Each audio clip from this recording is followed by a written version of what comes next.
তাতেও আন্দোলনকারীরা সন্তুষ্ট না।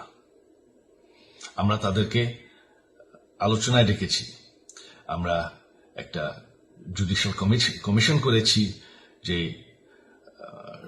সংঘর্ষে যে হত্যাকাণ্ড হয়েছে সেটা বিচারের জন্য।